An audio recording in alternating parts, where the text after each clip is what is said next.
আজকে সকালে নাস্তা করতে গেছিলাম একটা মার্কেটে। তো একটা হোটেল ছিল, ওইখানে একজন স্টাফ ছিল বাঙালি। তো তাকে জিজ্ঞেস করলাম, আপনি কি বাঙালি নাকি? উনি বললো না। পরবর্তীতে ওনাকে হিন্দিতে অর্ডার টর্ডার দিলাম, খাওয়া দাওয়া করতেছি, খাওয়া দাওয়া খাইছি। দেন ওইখানে একজন লোকাল বাঙালি এসে জিজ্ঞেস করলো, কি অবস্থা ভাই, ভালো আছেন? তখন সে উত্তর দিল বাংলাতে। পরে আমি বললাম, ভাই আপনি তো বাঙালি, আপনাদের আমাদেরকে বললেন না কেন? সে চুপ করে আছে, কিছু বলে না। তো এটা যদি আমাদের বাঙালিদের সংস্কৃতি হয় যে বাংলাদেশের পরিচয় দিতে লজ্জা লাগে, তাহলে কেমনে আমাদের দেশে এগিয়ে যাবে আমি বুঝতেছি না।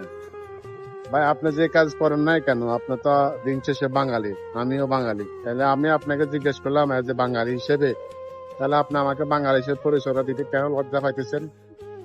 এগুলো থেকে আমাদেরকে বেরিয়ে আসতে হবে, দেশকে উন্নয়ন করতে হবে, দেশের জন্য ভালোবাসা থাকতে হবে। আপনি যে কাজে করেন না কেন, সেটা কখনো ছোট বড় হিসেব করবেন না। ঠিক আছে? তো সবাই ভালো থাকেন, সুস্থ থাকেন। আসসালামু আলাইকুম।